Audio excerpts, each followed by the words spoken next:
Buenas noches con todos. Bienvenidos a nuestro podcast, el cual lleva por título El rol de la familia en el acompañamiento educativo. Somos un grupo de estudiantes de la Universidad César Vallejo del curso de Constitución y Derechos Humanos. Mi equipo está conformado por Álvarez Torres, Mayra Anelí, Ángel Doni Ruiz Isimadeni, Mejía Carrión, Nemesio Luis Enrique, Ortiz Zapata, Caterina Giselle y Rivas Cruz, Verónica Liceo. En nuestro podcast hablaremos sobre la situación actual de la educación en nuestro país. ¿Sabías que la educación está reconocida como uno de los 5 derechos culturales básicos dentro de la Declaración Universal de Derechos Humanos? La educación tiene mucha más importancia de la que le damos. Es el pilar básico para que la sociedad funcione correctamente y deberíamos empezar a mirarla desde otro punto de vista. De tal manera que está respaldada por la Constitución Política del Perú, en su artículo 13, donde establece que toda persona tiene derecho a la educación. Además, reconoce el derecho de los padres de familia al escoger el tipo de educación que desean para sus hijos. Asimismo, el artículo 16 establece que el Estado tiene el deber de garantizar una educación integral y de calidad para todos los peruanos. El objetivo de este podcast es dar a conocer cómo los padres cumplen un rol fundamental en el aprendizaje de sus hijos y cómo las inasistencias de los alumnos a las escuelas influye significativamente en el proceso de aprendizaje de los estudiantes. Bienvenidos a un nuevo episodio, La Voz y tu Derecho. Soy Sisi, su anfitriona de hoy, y en este episodio vamos a abordar un tema crucial, el rol de la familia en el acompañamiento educativo. Para discutir este tema tan importante, tengo el placer de contar con el magíster Rafael Rivas Garrido, director de la institución educativa Félix Cipriano Coronel Segarra, del Distrito del Alto Calari. Bienvenido, señor Rafael. Es un placer estar aquí y tener la oportunidad de hablar sobre un tema tan relevante. Sabemos que los primeros contactos del niño con la sociedad provienen de la familia, la cual constituye un acto importante en el desarrollo personal de los individuos a través de las funciones que realiza, y es en ella donde deben aprender su organización y funcionamiento. Buenas noches, bienvenidos al podcast La Voz y tu Derecho. Como ustedes está hoy, Mayra Álvarez, trataremos el rol de la familia en el acompañamiento educativo. Hoy en nuestro podcast tenemos la gran participación del magíster Rafael, quien le daremos la bienvenida. Él nos contará y a la vez nos dará su apreciación sobre el tema puntual, ya sea como padre de familia, como maestro, como director de la institución que representa. Es un tema que le va a dar ese realce. Nosotros sabemos que desde él, su apreciación profesional, va a estar atento a responder las preguntas que le vamos a realizar. Hablemos lo que es la familia. Si bien es cierto, la familia es vital tanto para la sociedad como para el desarrollo del ser humano, que ocupa un lugar especial en cada hogar. Entonces, nosotros decimos, ¿y dónde quedó la educación? La educación es la tarea primordial de la escuela. Esta debe ser compartida de una manera significativa con la familia. En este sentido, la participación de los padres en la educación de sus hijos es muy importante. Entonces, ¿es importante, diríamos, el rol de los padres? Cuando los padres participan en la enseñanza de sus hijos, por lo general obtienen mejores resultados en las escuelas, se portan mejor y tienen actitudes más positivas hacia los estudios, es decir, crecen para ser más exitosos en la vida. También podríamos decir que además la familia contribuye al desarrollo de la identidad individual. De hecho, las afirmaciones que den en el grupo social, ya sea padre o madre, que sean partícipes del éxito o el fracaso en la escuela de los niños, nosotros nos vamos a enfocar y analicemos 2 factores. El primero, uno de ellos es la relación que tiene con la propia familia. El otro elemento, el segundo, los agentes que intervienen en la vida escolar del alumno. Esto fue a cargo del experto Bálsamo 2002. Entonces, si llegamos a la conclusión y le hacemos al experto Rafael, bienvenido, magíster, quisiera que a su propio criterio profesional, como padre de familia, como maestro, nos indique, ¿usted ha notado que los padres de familia ¿Han diseñado algún plan estratégico como motivación para que los niños muestren interés por su aprendizaje? Por favor.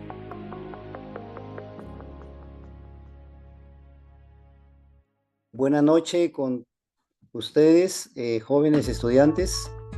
Mi nombre es Rafael Rivas Garrido, actualmente director de la institución educativa Félix Cipriano Coronel Segarra del Distrito del Alto, provincia de Talara, región Piura, con una trayectoria de 30 años al servicio de la educación, de la adolescencia prioritariamente, porque soy docente del nivel secundario especialidad matemática. Tengo también trayectoria en cargos directivos y un paso también por la dirección de UGEL Talara. En cuanto a su pregunta y la experiencia en la actual escuela que estoy dirigiendo, he observado con profunda pena que los núcleos familiares no cuentan con un plan que garantice el desarrollo integral del estudiante, o sea, el desarrollo de competencias y capacidades. Actualmente la educación ha dado un giro con relación a una década atrás. Estamos hablando nosotros ya de una educación con un enfoque diferente, el enfoque por competencias. Quizá una de las causas es el desconocimiento del padre o la madre de familia del actual enfoque que tiene la educación peruana, y cae en la desidia, en la apatía, en el desánimo, y eso genera que no puedan implementar un plan estratégico para apoyar al estudiante a lograr el objetivo que es su aprendizaje. Sin embargo, estamos abocados a cambiar ese panorama. ¿Por qué el padre de familia no tiene un plan? Por múltiples razones. En primer lugar, no hay una consolidación familiar. La mayor causa es la falta de estabilidad en el núcleo familiar. Si el padre y la madre no miran un mismo horizonte, no se va a poder implementar un plan que ayude al estudiante o a su menor hijo o a su menor hija en el camino de su desarrollo integral. Más aún, el problema se agudiza cuando tenemos los hogares disfuncionales. Entonces, el problema se agudiza aún más. Si dos padres no pueden implementar y ejecutar un plan estratégico para apoyar al estudiante en su proceso educativo de aprendizaje, menos... Amado Magíster Rafael, lo saluda Luis Mejía.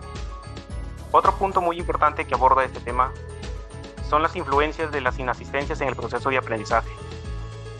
Uno de los problemas que desvelan a docentes y directivos son las ausencias reiteradas de los alumnos. Cuando un alumno falta 1 o más días o asiste de manera intermitente, pierde oportunidades de aprender, se aleja del resto del grupo y el manejo de la clase se dificulta. Las ausencias reiteradas suelen tener como consecuencia bajos niveles de aprendizaje, repitencia e incluso abandono de la escuela. Ahora bien, profesor Rafael, le hago una pregunta. ¿Un estudiante que falta con frecuencia a la escuela desarrollará satisfactoriamente las competencias y capacidades de su currículo? Bien, joven, usted ha manifestado un término importantísimo, ¿no? La relación entre asistencia y desarrollo de competencias, que es lo que enmarca, digamos, es el macroaprendizaje. La competencia es el macroaprendizaje, y que eso luego se proyecta en lo que es el perfil de egreso. Pero el macroaprendizaje es la competencia, que es una movilización de capacidades, y esas capacidades pues también enmarcan desempeños que el estudiante debe manifestar. Por supuesto, con respecto a su pregunta, un estudiante que se ausenta por periodos de tiempo significativos se va a ver perjudicado en su proceso de aprendizaje, porque todos sabemos que si uno aprende o uno logra un aprendizaje, ese aprendizaje se vuelve en un conocimiento previo cuando se enfrenta a otro por adquirirlo, por construirlo. Entonces, si un estudiante falta un día, 2 días, donde se ha construido un conocimiento, entonces va a tener dificultades, está claro, la situación es clara, va a tener dificultades para construir el siguiente. No podemos nosotros construir un edificio sin segundo piso. No podemos construir un tercer piso si no hay un segundo piso. O sea, las cosas están claras y el padre y la madre de familia debe tener en cuenta eso, porque muchas veces el padre y la madre de familia apoyan, permiten que el estudiante falte por alguna situación que él mismo le plantea, el estudiante mismo le plantea. El padre de familia, la madre de familia, se dirige en este caso al director, al responsable, a justificar la inasistencia, una inasistencia muchas veces que no se debe dar. Entonces, el perjuicio es significativo, jóvenes, es muy significativo. Muy bien, estimado magíster, le agradezco su respuesta. Estimado magíster Rafael, buenas noches, le saluda Catherine Ortiz. También otra parte que nuestros oyentes quieren saber es el rol del docente.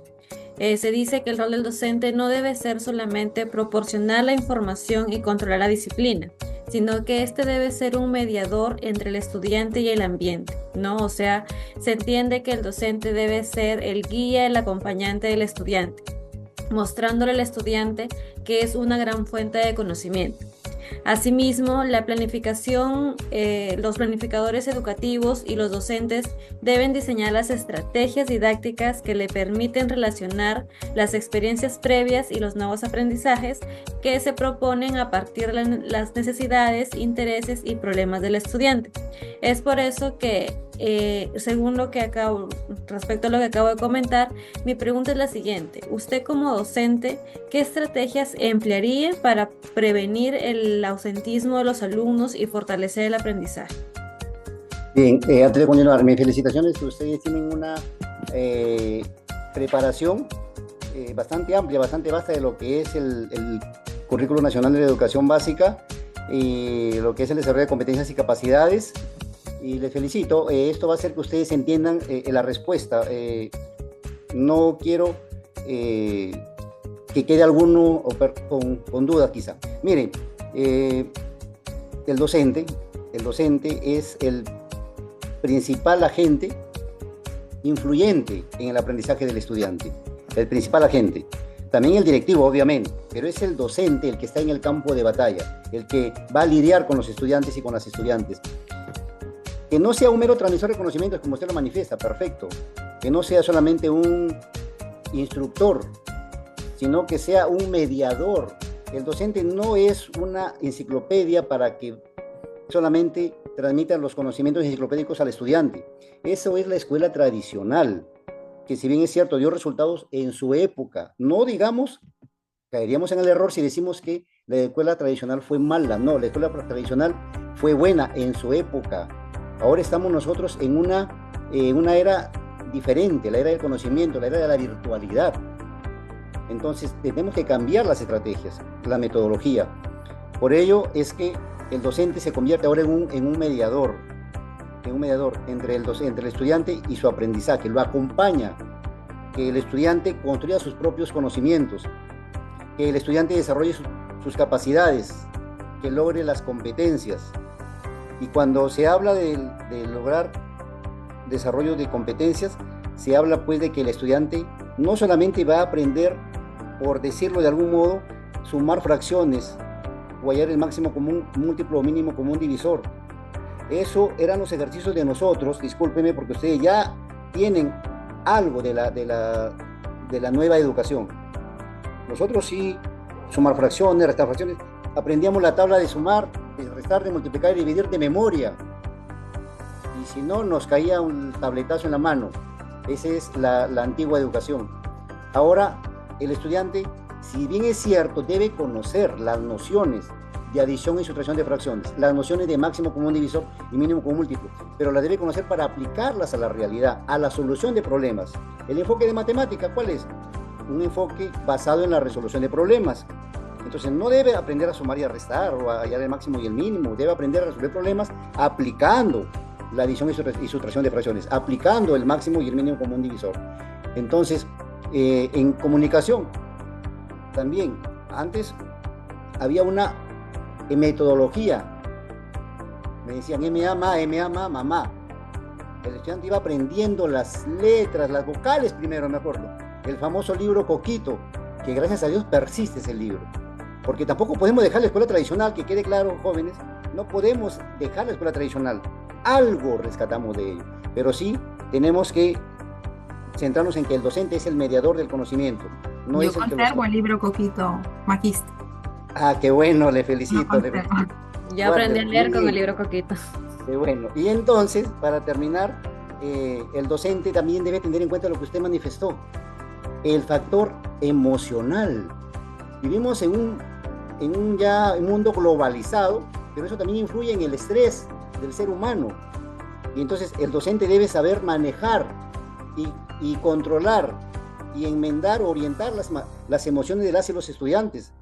Estudiantes que vienen de problemas de hogares, como les digo, disfuncionales, entonces el docente se debe convertir en psicólogo en ese momento. Un estudiante por ahí se le enferma de algo imprevisto, tiene que convertirse en médico. O sea, no solamente va a transmitir conocimiento, debe tener en cuenta todos esos aspectos del desarrollo de la persona humana. Muchas gracias por su respuesta, Magister Rafael. Magister, buenas noches colegas, buenas noches nuestra querida audiencia. Ahora pues estamos muy interesante el tema que se ha tratado, muy interesantes sus respuestas. Le queríamos preguntar si es que usted desea agregar algo más antes de concluir con esta entrevista.